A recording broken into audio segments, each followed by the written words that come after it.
బేసికల్గా ప్రతి విద్యార్థి కూడా తను చేస్తున్న ప్రతి పని కూడా నా కంట్రోల్లో ఉంటుంది అనుకుంటారు. స్కూల్ టైంలో ఇది స్పష్టంగా జరుగుతుంది.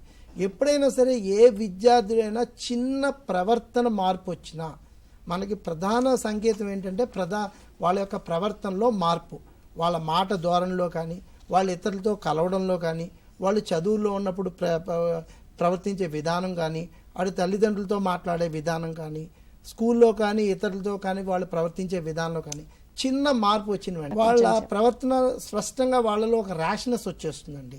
వాళ్ళకి తెలియకుండా వాళ్ళ జీవితం మీద బాధ్యత రాహిత్యంగా ఉంటారు. అంటే ఇర్రెస్పాన్సిబిలిటీ ఉంటుంది.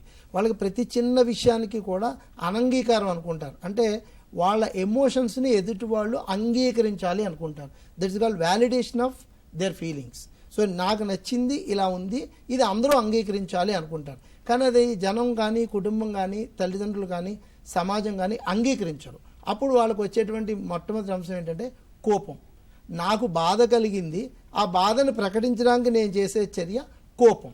కోపం వేరు, బాధ వేరు వాళ్ళకి అర్థం కాదు. సో ఈ డ్రగ్స్ కానీ ఇటువంటి డిపెండెన్సీకి ఎవరైతే వెళ్తున్నారో వీళ్ళందరూ కూడా వాళ్ళ ప్రవర్తనలో ఫస్ట్ వాళ్ళ యొక్క శుభ్రత తగ్గిపోతుందండి. వాళ్ళ ఆలోచన విధానంలో వాళ్ళు ఏం ఆలోచించాలన్నది కోల్పోతారు. వాళ్ళు జీవించే దైనిక విధానంలో వాళ్ళ దినచర్యలు మారిపోతాయి. ముఖ్యంగా ప్రశాంతంగా పడుకోవడం కానీ, ప్రశాంతంగా ఆహారం తినడం కానీ, 10 మందితో కలిసి ఉండడం కానీ ఇవన్నీ తగ్గించేస్తారు.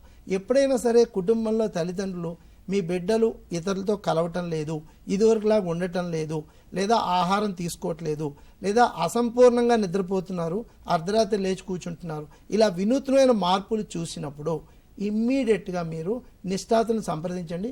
14416 డయల్ చేయొచ్చు, లేదా లోకల్ పోలీస్ ఫోర్స్ తీసుకుని టీచర్ సహాయంతో వాళ్ళు మీరు ఆటోమేటిక్గా వాళ్ళకి కావాల్సినటువంటి సహాయం అందించగలుగుతారు. అప్పుడు తొందరగా మనం నివారించగలిగినప్పుడు మాత్రమే వాళ్ళు మన మార్గంలోకి తీసుకురాగలుగుతాం.